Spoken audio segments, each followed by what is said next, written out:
आज के लेक्चर में हम साइटोस्केलेटन को डिस्कस करेंगे। तो आइए चलते देखते हैं कि साइटोस्केलेटन क्या है। अच्छा, उससे पहले मैं आपको बताता चलूं कि नाम से जैसा कि ज़ाहिर है कि साइटोस्केलेटन सेल का स्केलेटन है। अब जिस तरह से हमारी बॉडी में स्केलेटन मौजूद है, हमें जो है क्या क्या मुहैया कर रहा है, हमारा इसका फंक्शन क्या है, हमें सपोर्ट किया हुआ है हमारी पूरी बॉडी को, बॉडी के डिफरेंट जॉइंट्स को जोड़ा हुआ है, हड्डियों को आपस में जोड़ा हुआ है और इस तरह से एक शेप दी हुई है। तो इसी तरह से इसी का फंक्शन भी सेल में यही है साइटोस्केलेटन का। तो इसकी तीन अहम टाइप्स हैं। अब वो तीन कौन सी टाइप्स हैं यहाँ पर मैंने लिखी हुई है, माइक्रोट्यूब्यूल्स, माइक्रोफिलेमेंट और इंटरमीडिएट फिलेमेंट। इन तीनों को अलग अलग से डिस्कस करेंगे। इसमें जो सबसे अहम क्वेश्चन जो आपसे पूछा जा सकता है वो किस पॉइंट से एग्ज़ाम पॉइंट ऑफ व्यू और एमडी कैट में पूछा जा सकता है, तो मैं आपको बताता चलूँ कि सबसे पहले इसके जो डायमीटर है ये बहुत इंपॉर्टेंट है। तीनों की डायमीटर आपने याद रखनी है और इसका फंक्शन जो है बहुत इंपॉर्टेंट है। इन तीनों में डिफरेंस फंक्शन के पॉइंट ऑफ व्यू से ये आपके जो है क्वेश्चन में लाजमी तौर पर पूछा जा सकता है। तो आइए चलते हैं पहली टाइप की तरफ, माइक्रोट्यूब्यूल्स। माइक्रोट्यूब्यूल्स ये ट्यूब्यूलिन प्रोटीन से बना हुआ है। दो किस्म के हमारे पास ट्यूब्यूलिन प्रोटीन है, एक अल्फा ट्यूब्यूलिन, दूसरा बीटा ट्यूब्यूलिन। ये दो प्रोटीन्स जब मिलती हैं तो फिर एक सिलेंड्रिकल स्ट्रक्चर में जो आपके पास स्केलेटन आता है, इसको फिर हम नाम देते हैं माइक्रोट्यूब्यूल्स का। नाम से ज़ाहिर है माइक्रोट्यूब्यूल्स क्यों, क्योंकि दो ट्यूब्यूल्स हैं, दो किस्म की अलग अलग ट्यूब्यूल्स, इन्होंने मिलकर इनको बनाया हुआ है, इसलिए हम इनको माइक्रोट्यूब्यूल्स का नाम दे रहे हैं। अच्छा, इसका डायमीटर कितना है? इसका डायमीटर जो है वो 25 नैनोमीटर है। अब ये मैं आपको बता चुका हूँ कि लॉन्ग हालो सिलेंड्रिकल अनब्रांच स्ट्रक्चर है। इसका फंक्शन क्या है? इसका फंक्शन जो है ओवरऑल वो assembly and disassembly of spindles की होती है। स्पिंडल्स में सेल डिवीजन में जब आप पढ़ते हैं, सेल जब डिवाइड हो रहा होता है तो उस वक्त ये फंक्शन अदा कर रहा है। उस वक्त क्या फंक्शन अदा कर रहा था? ये असेंबली और डिसअसेंबली ऑफ स्पिंडल्स, मतलब कि ये जो माइक्रोट्यूब्यूल्स होती हैं उनको आपस में जोड़ने और उनको अलग करने का काम ये कर रहा था। अब कैसे? अब हमारे पास दो किस्म के सेल्स हैं, एक एनिमल सेल है, दूसरा प्लांट सेल है। तो दोनों में ही थोड़ा सा डिफरेंस होता है। अब दोनों में अलग अलग इसका क्या फंक्शन होता है वो मैं आपको बताऊँ। एनिमल्स, अगर प्लांट्स की बात करें तो formation of mitotic apparatus during cell division. जब सेल डिवाइड हो रहा होता है तो उससे पहले, अच्छा जब प्लांट्स का सेल डिवाइड नहीं होता है, डिवीजन से पहले की बात बताऊं, अगर जब सेल प्लांट का डिवाइड नहीं हो रहा है डिवीजन से पहले, उस वक़्त जो आपका माइक्रोट्यूब्यूल्स होते हैं वो माइक्रोट्यूब्यूल्स अनरिकॉग्नाइज्ड फॉर्म में होते हैं। वो मतलब कि एक कोलाइड फॉर्म में नहीं होते हैं, वो एक साथ नहीं होते हैं, वो इस तरह डिस्पर्स फॉर्म में फैले हुए होते हैं। तो जब सेल डिवाइड करना शुरू कर देता है तो वो रिकॉग्नाइज हो जाते हैं, वो एक दूसरे के करीब आ जाते हैं और इस तरह से स्ट्रक्चर बनाना शुरू कर देते हैं। तो इसको फिर हम नाम देते हैं क्या? माइटोटिक अपरेटस का नाम देते हैं।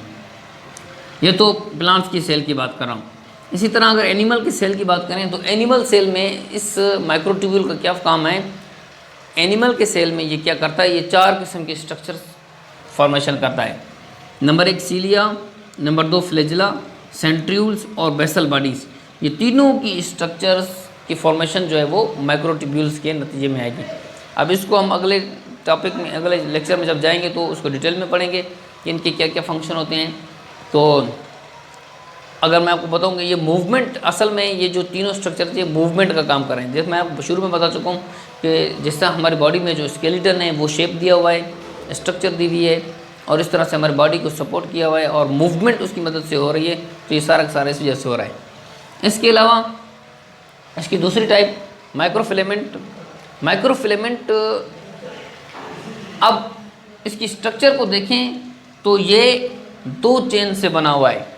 कौन कौन से दो चेन्स हैं? ये ट्रोपोमायोसिन के दो चेन हैं। इस तरह से मैं आपको थोड़ा सा सरसरी नज़र पर ऐसे समझाऊँ, ये ऐसे, ये दो चेन, ये जो दो चेन है ये ट्रोपोमायोसिन के हैं।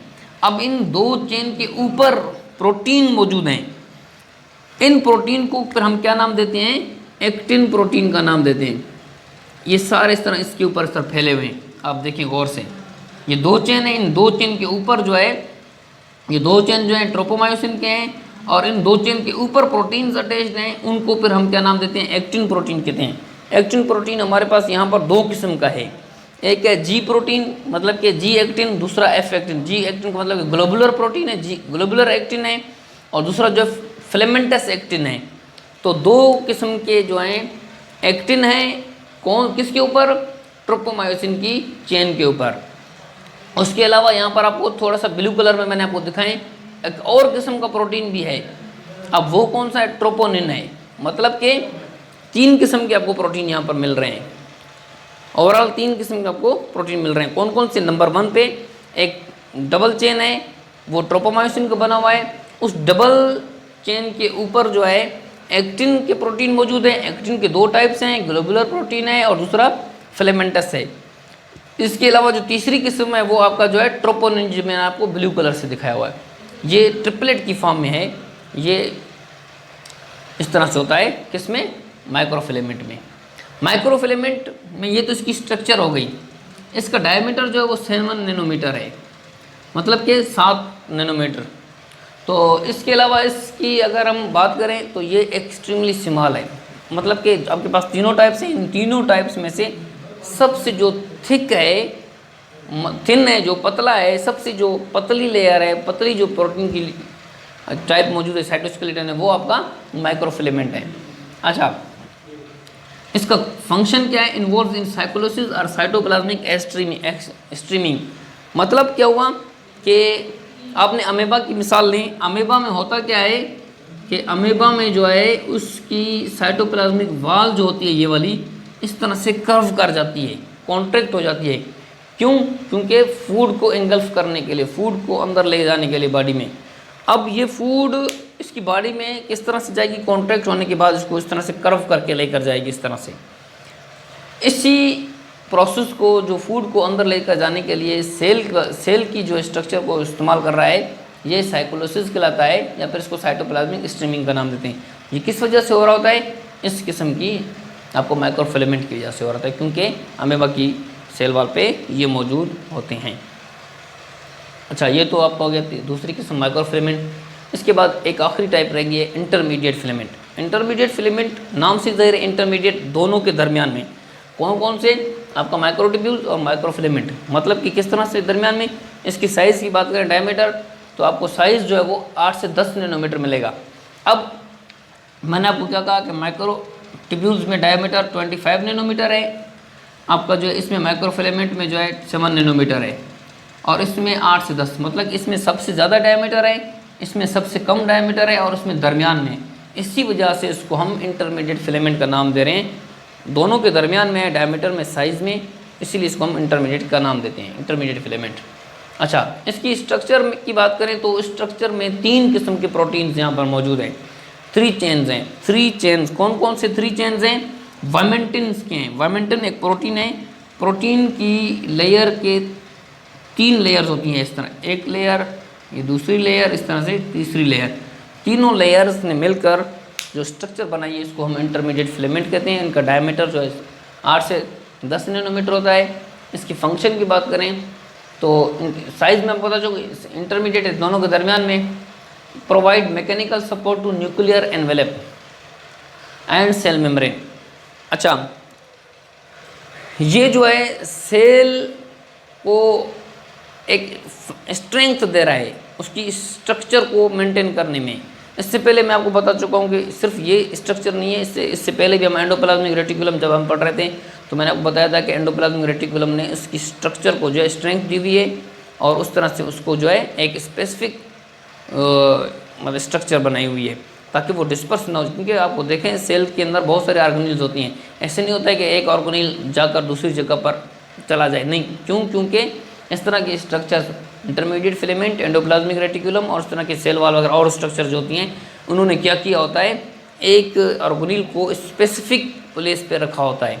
स्ट्रेंथ दी होती है ताकि वो डिस्पर्स ना हो जाए, वो एक जगह से दूसरी जगह ना चला जाए। तो इनका ये काम होता है। इंटरमीडिएट भी यही फंक्शन करता है एंडोप्लाज्मिक रेटिकुलम की तरह, जिस तरह सेल वॉल करता है सेल वॉल की तरह भी।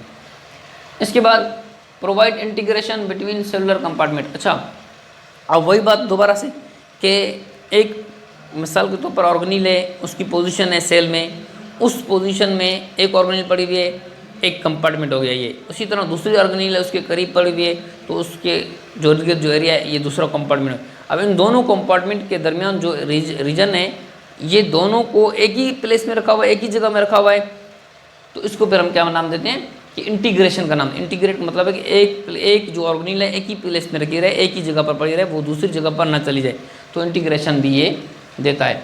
और इस तरह से जो है सेल की शेप भी मेंटेन हो रही है ताकि वो डिस्पर्स सेल सुकड़ ना जाए या फिर कॉन्ट्रैक्ट ना हो जाए। क्यों? क्योंकि आपका जो है इंटरमीडिएट फिलामेंट ने सेल ऑर्गेनील्स को इंटीग्रेशन दिया हुआ है, जिसकी बुनियाद पर वो सेल अपनी शेप को जो है मेंटेन रखता है। ये आपका जो है आज का साइटोस्केलेटन का लेक्चर है। अगर आपको मेरी ये वीडियो अच्छी लगी हो या समझ में आ गई हो तो काइंडली मेरे इस लेक्चर को, इस चैनल को लाइक करें, सब्सक्राइब करें और बेल आइकन पर क्लिक करें। Thank you.